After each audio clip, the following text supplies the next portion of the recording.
Look at my boat right now. You know what that means? That means we're going on an adventure. We got jerry cans, we got food. We could live off the grid for a week, but we are not living off the grid. We're heading to probably one of my favorite destinations from last year, one of my favorite trips. We're headed up to Manitou Weather Station Lodge. I'll link it below. It was, I made a film from the trip last year, and I think it's probably my top viewed open water video of the year. We got 28-inch walleye on film. We got 50-inch muskie on film. We got lake trout. It was like, the trip could not have gone any better, so I had to come back.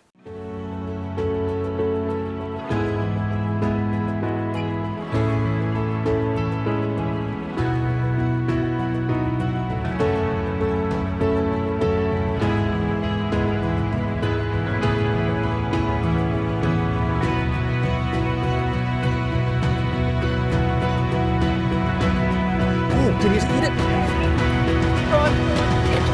Oh, that's big.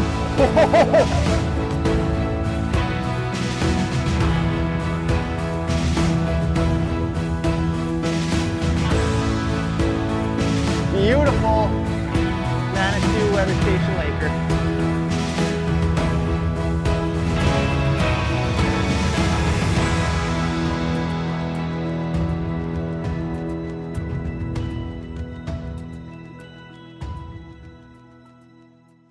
I'm back, not at the lodge yet. We're working our way there, but before we make it there, I wanted to do a little bass fishing, fish my way up. And one of the fish that I didn't fish for last time was largemouth bass. This system has everything. It's got largies, smallies, muskies, walleyes, lake trout, pike. Am I missing something? Anyways, it's got pretty much everything. And last time I didn't catch any largies and I didn't do much lake trout fishing. So today, the goal is to get onto some largies and maybe get on lakers. It's a pretty unique combo to get them both on the same day.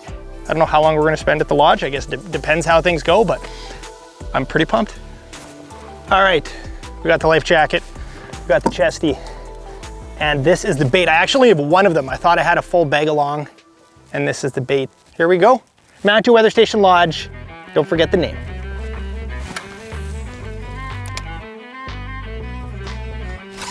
Ooh, what do we got? I think it's a largie on the first cast.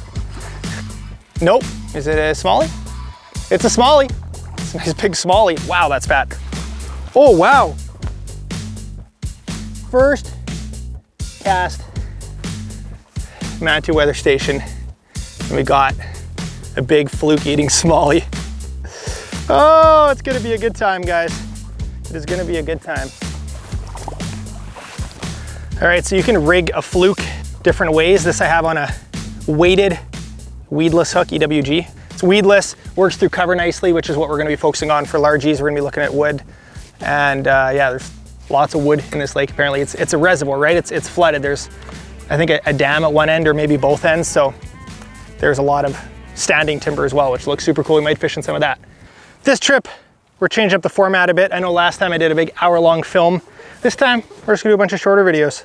I always like changing it up. That's the, you know, the beauty of YouTube, right? There's no formula. It's not like when I'm doing client work and there's parameters to fit between. I can do whatever I want, and you can.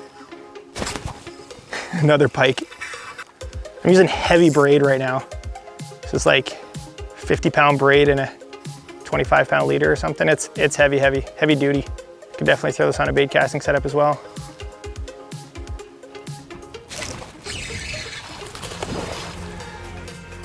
Ooh, that's a nice one. Wow. We're having a good start. This is probably one of the first times I've done like a trip this long by myself, like a 4 or 5 day trip, fishing trip. And I honestly don't feel alone because I can talk to myself because of you guys. But it feels like someone's in the boat with me. You know? You guys are the best, if I haven't told you that. You guys are the best. So here, I'll show you how I rig it up. This has a little screw on the tip. So basically right now, you take the tip of your bait and you lock it in right there. So now it's screwed in. Make sure it's flat. And then I kind of mark and pinch with my fingers where that hook should go through for it to be flush. Then I put it through, and there you go. Look at that one from Mr. Stangy. Douglas. Doug Stangian fisherman, legend. You know, OG. You know. Mr. Stangy, you know. Douglas, you know. OG, you know. I would love to do a video with Doug Stangy one day. You know. So I'm keeping the rod low and just giving it tap, tap. I'm working it more like a jerkbait. You could definitely just swim it as well, and that would do well, no doubt. But I like giving it that chance to fall and die, and that's when fish like to eat. What do we got? Oh, another nice smallie. Not complaining. Wow, average size is phenomenal. That is a fist full of smallmouth. Another one.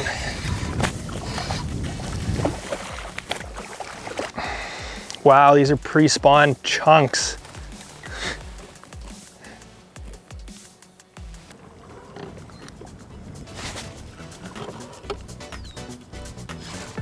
Come on.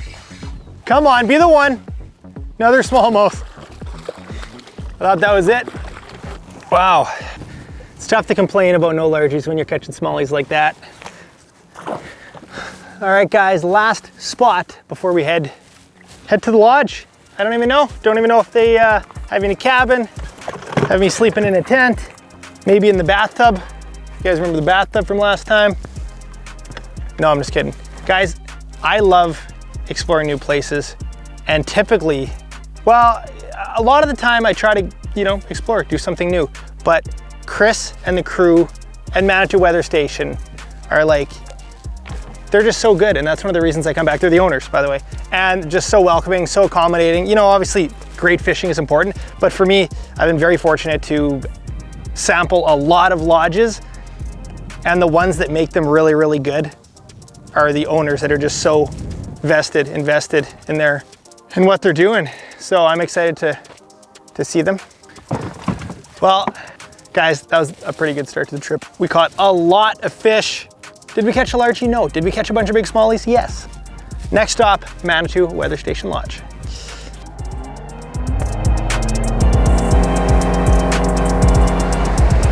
How's my hair? Is it good? There's rocks here. I just don't know where.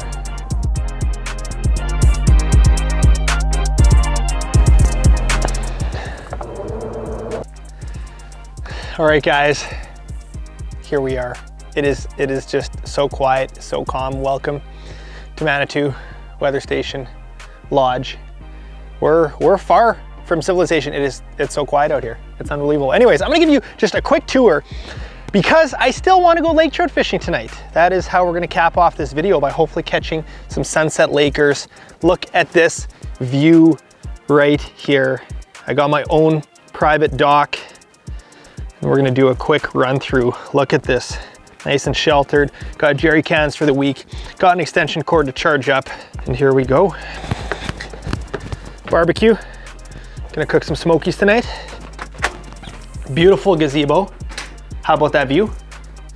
All right, inside, we got so much room. By the way, look at this muskie, 51 inches.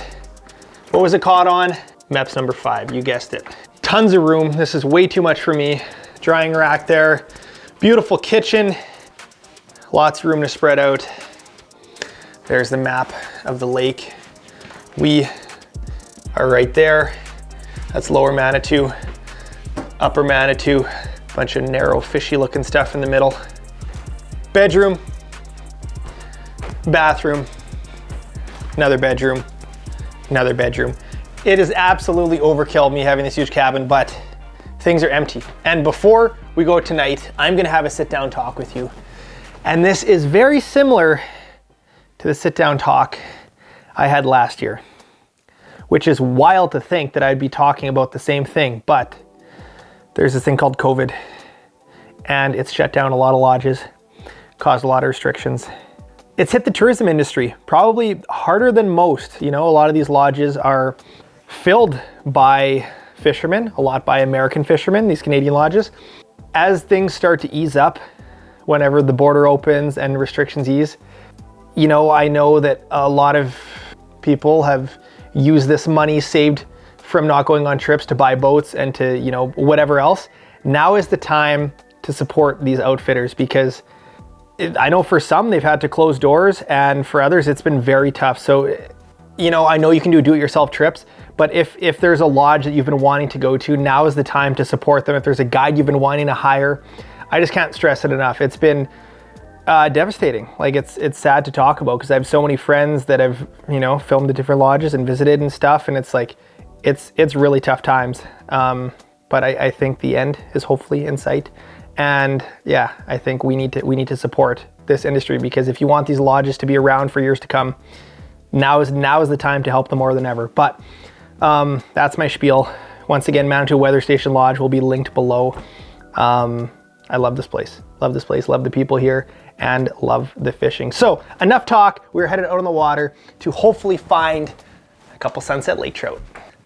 We are going fishing. Look at that. Oh my goodness. Here we go.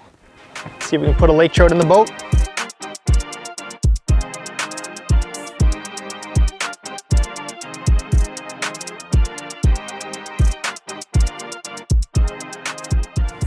All right, we're rigging up.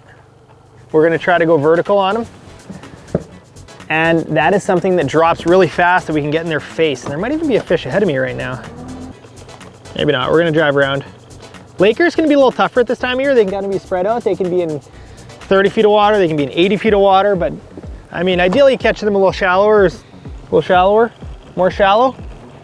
Ideally catching them shallower is fun. And Chris, the owner here, said that they'd done good recently in 30 feet of water, so we're gonna try shallow, or we're going for a bit of a boat ride, and then we're gonna jig up some Lakers.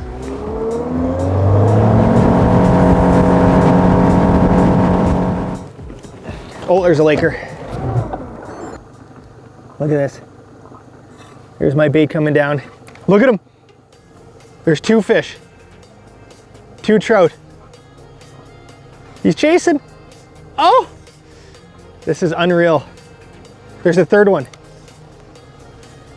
4. Oh my goodness. That is why you Laker fish right there, for those ridiculous hits. I just lost them. Look at this, there's 2 more sitting down there. Bet you my bait doesn't even make it to them. There's my bait dropping down in the middle. This is video games. He's coming. Oh, come on. He's chasing. There's 3 of them there. You can see his fins. I'm just watching, driving around. We're at the mouth of a muddy bay. Of all the fish I've watched on live scope, Lakers are definitely the most fun. They're just so interactive. Trolling in the springtime is a very common technique, just because the fish can kind of be scattered everywhere. So right now what I'm doing is a technique called sharpshooting. Super popular in Europe. People do it for zander a lot. And essentially you're just driving around and you're sharpshooting specific fish. So I'm looking at specific lake trout on the graph, and I'm trying to drop down and catch those fish. Sometimes when you're trolling for lake trout, you're just trying to catch any trout's attention. I'm trying to catch this specific one I'm marking, which is kind of fun. It takes precision. A tiller is perfect for it. Live scope is really good as well. Oh, see that fish? I'm gonna cast that. Oh, there's a couple. There's a fish 45 feet ahead of the boat. Let's see if it falls on his head. We're close to him. There's my bait, yo-yoing. Oh, he sees it. Oh, he just darted at it. Yes, yes, we got him. That's a little bit better. Ooh, ooh, that was cool. And there's another Laker following him up. Amazing. Oh. All right, this is a real Laker.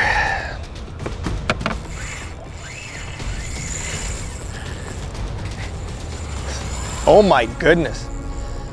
The sun has basically set, but we found some fish. That one is a little shallower, and you could just see as soon as I cast at him, when he saw that bait going, he just darted at it.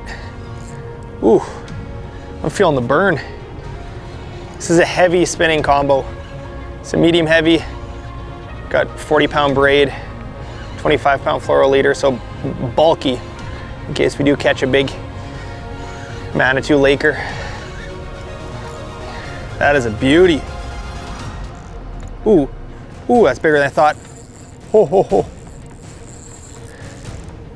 What a perfect night for this. We're like within sight of the lodge right there. Unreal. Oh, this guy's getting in the net. Oh, come on. Oh, we got him. Oh, that's a nice fish. That is a beautiful fish, and the hook's out just like that.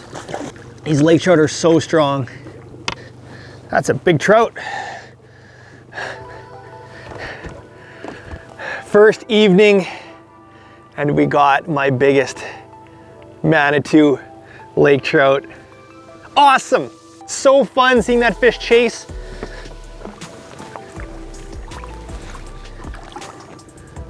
It's gonna be a good trip, guys. Oh, there's a fish right under me. See if we can get his attention. Oh, he sees it. He's coming for it. Oh, he darted. Come on. Come on. Come on. Right now. Oh, he missed it again. There's a second one. Oh, those smaller ones can play tough to get. Wow. I barely even marked that one. Little guy. He's coming in so easy. Never mind.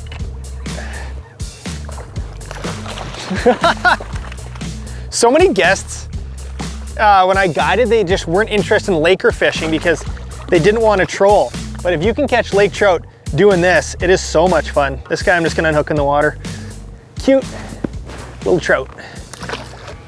As I mentioned, my experience with lake trout, they can kind of be very scattered in the spring. So I'm just near the mouth of a muddy bay. I find that, at least when I was way up north, like sand flats near deep water was really good. So right now, I mean, yeah, we're fishing a similar spot. It's 50 feet and it drops off into 100. So kind of just fishing those ledges. They can be even shallower in the muddy bays, but just gonna keep moving around. Oh, there's a fish.